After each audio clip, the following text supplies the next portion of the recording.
Hey, welcome back to How to Barbecue Right. I'm Malcolm Reed. Today I'm going to show you how I do a jerk pork tenderloin slider. We're going to get them seasoned up with a good jerk rub on the smoker, glazed, and serve them with a good Caribbean coleslaw. These are going to make a great football food.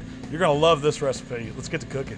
So I'm starting today with 4 pork tenderloins, and I bought these at the grocery store. They come in a 2-pack. They weigh about 1.5 pounds each. You can find them just about anywhere. There's not a whole lot of trimming we had to do to them. If they have some really excess silver skin, you can take that off, but that's about it. And we're gonna get these seasoned for that jerk flavor we're going for. And there's plenty of great jerk rubs out there if you wanna buy one at the store. I'm just using my AP rub and adding some seasonings to it, kind of to create my own jerk flavor. We're just gonna coat these pork tenderloins with that rub. I wanna get a good dose on all sides of it, so I'm just going over the tops and then we'll roll them a little bit. So we've got the salt and the pepper and the garlic, you know, from the AP rub, but I wanted some of those Caribbean flavors, some of those things that remind me of Jamaica, some of that cooking down there. That's where the allspice, the clove, the nutmeg, all that comes in, and it really goes great with pork.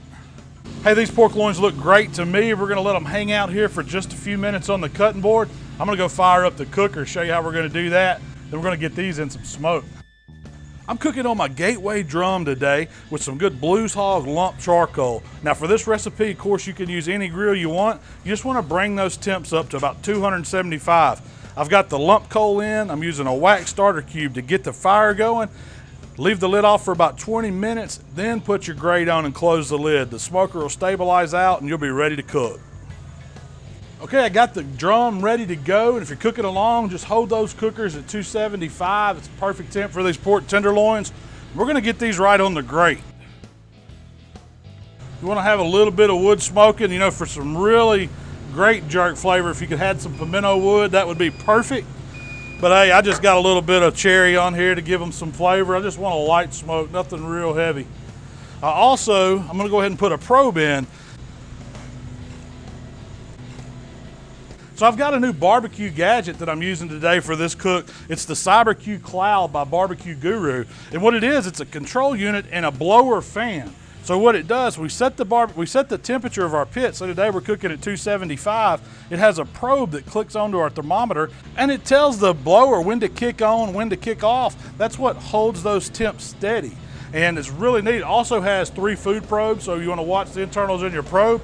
But not only does it control your temp for you, this model also has Wi-Fi, so you can connect it to your Android, your iPhone, your tablet, lets you see those temps, lets you watch your food while you're inside the house away from the pit, and that's pretty daggum cool.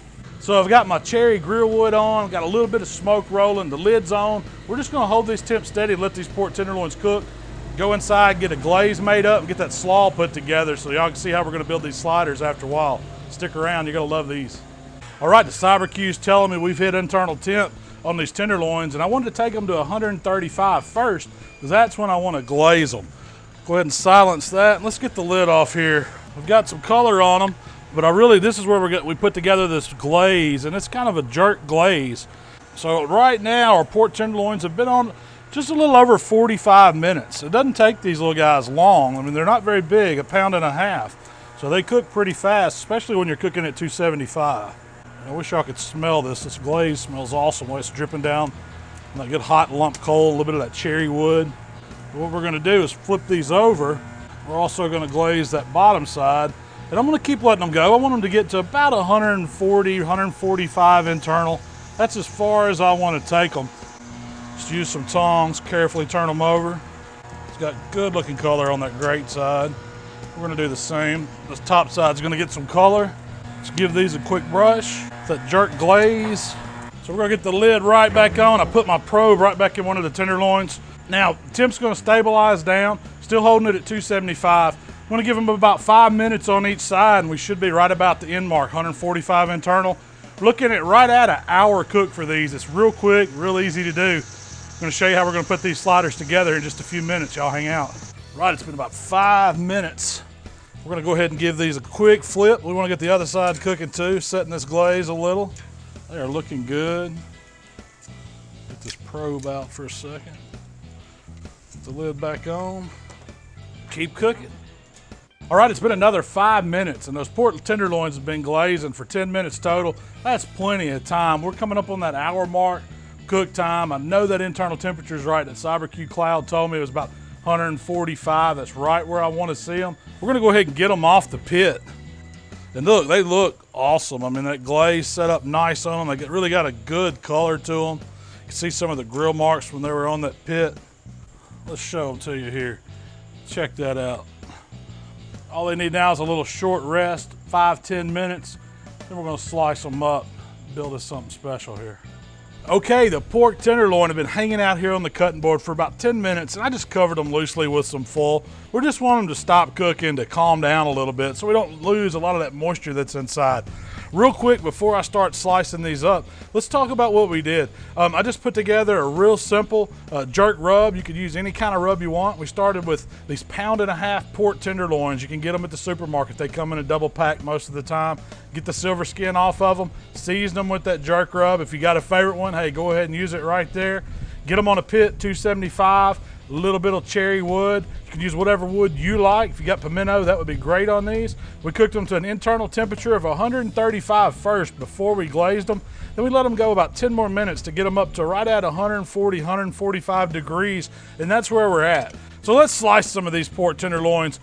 You can see that smoke ring we got on them. A lot of moisture still in the meat. And I'm just cutting thin slices, just how you would like to make a little slider with it. This is perfect portion. You know, if you want to serve these as a standalone meal, of course you could cut them into bigger chunks, but when you're making a football food, we want something that's easy to eat, and you can pile as many of these slices on a little sandwich as you like.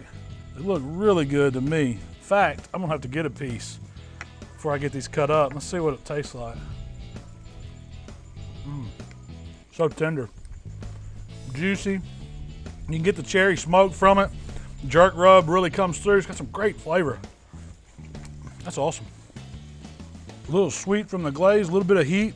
So let's get the rest of these sliced up real quick, and we'll show you how we're gonna make these jerk pork tenderloin sliders. All right, I got all the pork tenderloin cut up, and you can see, man, it makes a really nice pile of pork. Got the juices running out. That's the way you want it. You know it's got a lot of taste to it. It's got that much juice still in it, and those glaze that we put on it, the seasoning that we use. Now let's show you how we make this jerk pork slider. So I've got some really soft Hawaiian rolls that we've just split the tops on. The first thing I'm gonna do is get a few pieces of the pork in there. You know, just a couple slices for each one. That looks about right to me. Now, I'm also gonna put just a little bit of brush of that reserve glaze that we had, just to get a little more sticky heat on them. That looks right. And I've made a Caribbean coleslaw. It's kind of a sweet vinegary slaw. We put some mango in it. It's got some purple cabbage, some carrot. It's a really tasty slaw. Balances out the flavors of the pork. That looks good to me. Put our top bun back on. Now that says football food all day long. I don't care if you're watching the game at home, if you're out at the tailgate, this is gonna be one delicious little slider that folks are gonna love.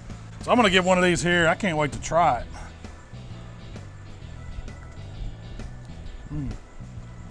So tender. I love that sweet and spicy of the jerk flavor, the glaze on it, crispness of the coleslaw. You get all those flavors. I mean, you can even taste the cinnamon from the jerk rub, that allspice, the peppers, the habanero, all that comes through. That's really a great little football food. Hey, this is a great recipe. No matter if you're doing football food or you just want something different at home, you're gonna love these flavors that Caribbean jerk rub brings and that glaze. They really taste great with porks, not just for chicken. And you can do a lot with this recipe. It can be a main dish, or you can turn it into sliders like we have today. The coleslaw is excellent. Y'all got to try that recipe out. It's a different take on coleslaw. It's a little bit sweet and a little bit tart with a little bit of heat. Hey, it's perfect for pork like this. Thanks for checking us out here today at HowToBBQRight. If you like what we're doing, subscribe to our channel, and you can send us questions to Facebook and Twitter. We love those. We try to answer all of them. We'll see you guys next time.